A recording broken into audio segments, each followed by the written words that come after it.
90 రోజుల కోర్సు పూర్తి చేస్తే చాలు 100% ప్లేస్మెంట్ సపోర్ట్ తో సాఫ్ట్వేర్ జాబ్ మీ సొంతం. వెంటనే కోడ్ జ్ఞాన్ డెస్టినేషన్ ని సంప్రదించండి. నమస్కారం ప్రియ చౌదరి గారు. నమస్తే.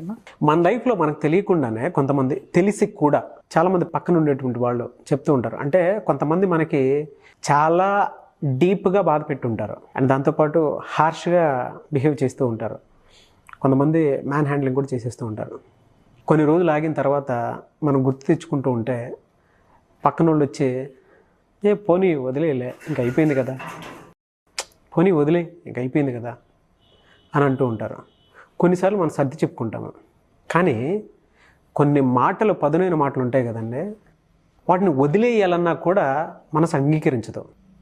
ఆ స్టేట్ ఆఫ్ మైండ్కి మనిషి వచ్చేసిన తర్వాత ఎలా బిహేవ్ చేస్తున్నారో కూడా అర్థం కాదు వాళ్ళకి. దీని వెనక చాలా పెద్ద సైకాలజీ ఉందండి. వాళ్ళు చాలామంది ఫేస్ చేసేది ఇది. దానివల్లే మనిషి ముందుకు వెళ్లకుండా ఆగిపోయినటువంటి వాళ్ళు చాలామంది ఉన్నారు. కొన్ని రిలేషన్స్ పాడైపోయినవి ఉన్నాయి, కొంతమంది పార్ట్నర్షిప్ పాడైపోయినటువంటి ఉన్నాయి, కొంతమంది ఫ్రెండ్షిప్ కూడా పాడైపోయినటువంటి ఉన్నాయి. అండ్ దాంతోపాటు ఇవాళ ముఖ్యంగా లవర్స్ యంగ్స్టర్స్ ఎవరైతే ఉంటారో వాళ్ళు వాటికి దూరం అయినటువంటి వాళ్ళు చాలామంది ఉన్నారు. అండ్ భార్యాభర్తల్లో కూడా మనం అదే చూస్తాము. ఎలా అండి దీన్ని ఓవర్కమ్ అవ్వాలి అని అంటే? నాగరాజ్ గారు, ఇక్కడ ఒక విషయం, ఎదుటివాడు నోరు గబాల్ని దూలేస్తున్నాడు, మాట్లాడేస్తున్నాడు అంటే కారణం ఏంటి అని అంటే మనం ఎదవలమని వాడికి తెలవటం వల్లనే కదా. అంతేనా? ఎగ్జాక్ట్లీ. నువ్వు బలవంతుడివే అన్నప్పుడు నేను నోరు మూసుకొని కూర్చుంటా. నేను గట్టిగా అరిచానంటే నాగరాజు దండం పెట్టేస్తాడు, మమ్మ అంటాడు కాబట్టి నేను ఎంత అరిస్తే అంత గమ్మన ఉంటాడు అనుకుంటే నా నోరు పెరుగుతూ ఉంటుంది. అలా కాకుండా మేడం ఇది కరెక్ట్ కాదు అని మీరు ఒక మాట అన్నారనుకోండి, ఎందుకు వచ్చింది వాడితో పెట్టుకునేది నాకెందుకులే, తిరిగి మళ్ళీ కౌంటర్ ఇస్తాడు నాకు అని చెప్పేసి నేను ఒదిగి ఉంటా. ఎప్పుడు నా వల్ల నువ్వు ప్రాబ్లం ఫేస్ చేస్తావు అనంటే నువ్వు బలహీనుడు అని నేను పూర్తిగా తెలుసుకున్నాను కాబట్టి నా నోరు నీకన్నా 1000 రెట్లు పని చేస్తుంది. కారణం ఏంటంటే నువ్వు నన్ను ఏమీ చేయలేవు అనేది నాకు స్పష్టత వచ్చిన తర్వాతనే నేను నిన్ను మాట్లాడుతాను. నెంబర్ 1. నెంబర్ 2 ఏంటి అని అంటే నీ యొక్క కెరీర్ పట్ల కానివ్వండి, లేకపోతే నీ యొక్క దృక్పథం పట్ల కానివ్వండి, నీ యాటిట్యూడు, నీ క్యారెక్టరు, నీ కెరీర్ అంటే నాకు ఎక్కడో జెలస్ ఉంది. నన్ను ఓవర్టేక్ చేస్తున్నావు, నన్ను డామినేట్ చేస్తుంది, నీ పర్సనాలిటీ డామినేట్ చేస్తుంది, నీ కెరీర్ డామినేట్ చేస్తుంది, నీ ఆస్తులు డామినేట్ చేస్తున్నాయి, నీ వాక్చాతుర్యం డామినేట్ చేస్తుంది, నీ అందం డామినేట్ చేస్తుంది, ఎవ్రీథింగ్ ఏదో ఒకటి నువ్వు డామినేట్ చేస్తున్నావు. నేను నిన్ను డామినేట్ చేసేటట్టు నేను ఎదగాలి అనేటటువంటి సెన్స్ నాలో లేకపోగా దాన్ని నేను ఏ విధంగా సప్రెస్ చేసుకుంటానంటే నిన్ను ఒక మాట మాట్లాడేసి ఒక అవమానం కలిగేటట్టు, నీ మనసు గుచ్చుకునేటట్టు, అవమానకరంగా నిన్ను అవమానించేటట్టు ఒక మాట మాట్లాడేసి నా ఈగోని సాటిస్ఫై చేసేసుకో. అర్థమైందా? అది జరుగుతుంది ఇక్కడ. నేను అనేటటువంటి అహము ప్రతి ఒక్కళ్ళల్లోనూ ఉండాలి. అది ఎక్కడ ఉండాలి? నన్ను నేను ప్రూవ్ చేసుకోవాలి, ఈ విశ్వంలో ప్రూవ్ చేసుకోవాలి, ఈ ఇంట్లో ప్రూవ్ చేసుకోవాలి, ఈ స్కూల్లో ప్రూవ్ చేసుకోవాలి, ఈ సమాజంలో ప్రూవ్ చేసుకోవాలి, ఈ ఆఫీస్లో ప్రూవ్ చేసుకోవాలి, ఈ కుటుంబంలో ప్రూవ్ చేసుకోవాలి. ప్రతి ఒక్క చోట్ల నేను అనేటటువంటి ఆ ఈగోతోటి మనల్ని మనం ప్రూవ్ చేసుకునేటటువంటి కార్యక్రమం ఉంటుంది. ఆ కార్యక్రమం నేను మాత్రమే అనేది ఎప్పుడు ఉండకూడదు. అర్థమైందా? నేను ప్రూవ్ చేసుకోవాలి అనేది ఉండాలి తప్ప నేను మాత్రమే ఇలా ఉండాలి, నేను మాత్రమే డామినేటింగ్గా ఉండాలి, నేను మాత్రమే అందంగా ఉండాలి, నా మాట మాత్రమే చెల్లాలి అనేటటువంటి దీంట్లో ఎప్పుడైతే మీరు వెళ్ళిపోతారో ఎదుటివాడిని మీరు యాక్సెప్ట్ చేయలేనటువంటి పరిస్థితి వస్తుంది. యాక్సెప్ట్ చేయలేనప్పుడు ఏం చేస్తారు అనంటే వాడిని మీరు కించపరచడం అనేది జరుగుతుంది. వాడిని మీరు కించపరిచారు అనంటే యువతల పర్సన్, అప్పుడు అవతల పర్సనాలిటీ ఎందుకు కించపరుస్తున్నారు అనంటే మీ బలహీనతలు ఏంటో నాకు తెలుసు కాబట్టి ఖచ్చితంగా నేను నీ మీద ఓవర్ రైట్ చేస్తాను. అదే ఎప్పుడైతే నువ్వు నాకు కౌంటర్ ఇస్తావో, నువ్వు నాకు ఎప్పటికప్పుడు చెక్ ఎప్పుడైతే పెడుతూ ఉంటావో, నా నోటి దోల్తనానికి నువ్వు ఎప్పుడైతే అడ్డుకట్ట వేస్తావో అప్పుడు నా నోరు ఆటోమేటిక్గా సైలెంట్ అయిపోతుంది. ఇంకొకటి మీరు అడిగారు ఏంటంటే మేడం వాళ్ళు అన్న తర్వాత భలే బాధపడతాం, భలే గాయం.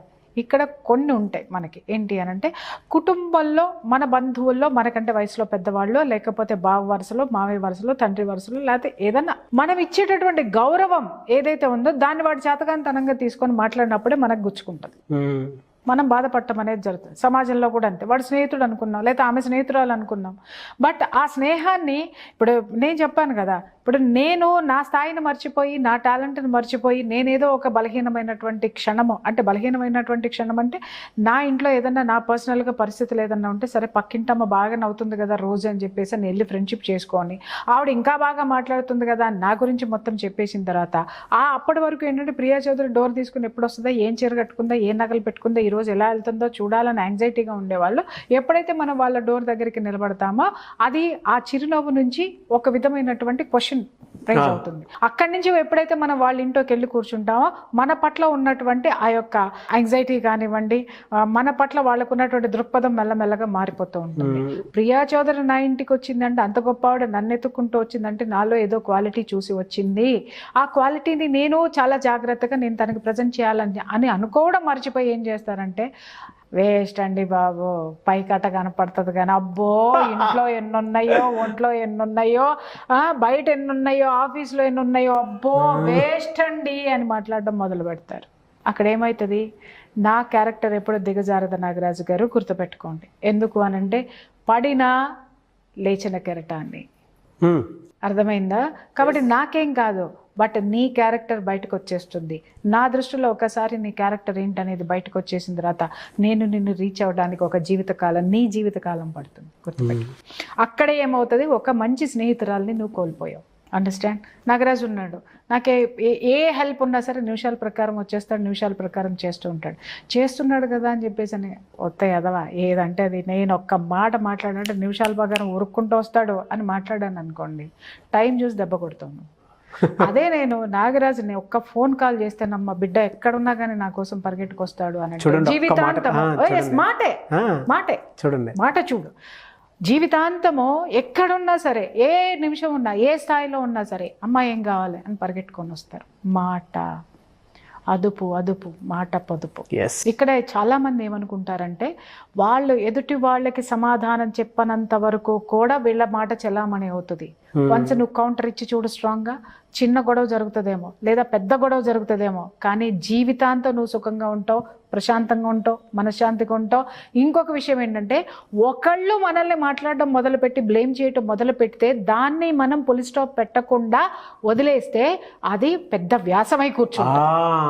ఇప్పుడు అదే ప్రాబ్లమ్, అర్థమైందా? ఆ రోజు ఆ మాట అన్నారు, ఆ రోజు అక్కడ రియాక్ట్ అవ్వలేదు, కానీ దాని 6 months వరకు 1 year అదే ఒక పెద్ద వ్యాసం అయిపోతుంది. నువ్వు ఎప్పుడైతే ఫుల్ స్టాప్ పెట్టేసి కింద శుభం వేసేస్తావో, శుభం కార్డు వేసేస్తావో, అది అంతటితో అయిపోతుంది. ఒక లైన్ తోటి, ఒక పారా తోటి అయిపోతుంది. నువ్వు ఎప్పుడైతే దానికి ఫుల్ స్టాప్ పెట్టలేదో, ఆ యాటిట్యూడ్ కి ఫుల్ స్టాప్ పెట్టలేదో, అది మొత్తము పేజీలు నిండిన పర్లేదు, క్యాన్సర్ కంటే దారుణం. చెప్తున్నాను కదా, కంటిన్యూ. అది నడుస్తున్న చరిత్ర అన్నమాట, నడుస్తూనే ఉంటది మనం బ్రతికున్నంత వరకు.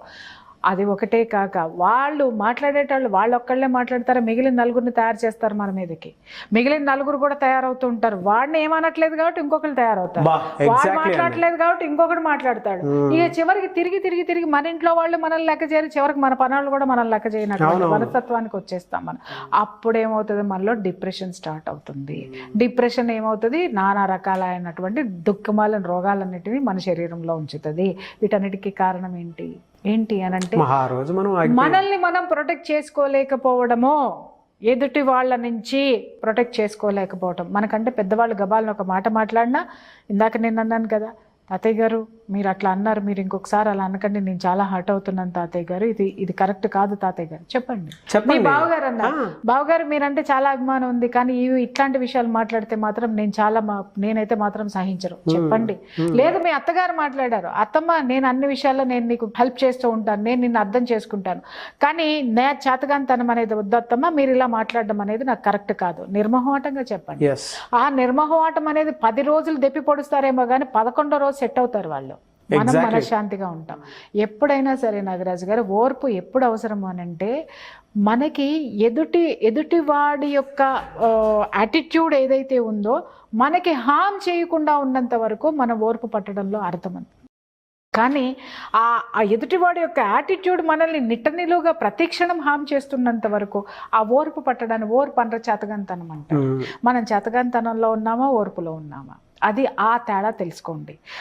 చేతగాంతనంలో ఉన్నప్పుడు మాత్రమే ఇవి మన జీవితంలో మాట్లాడే వాళ్ళు పెరుగుతారు, మాటలు పెరుగుతాయి, మనం హర్ట్ అవటం జరుగుతుంది.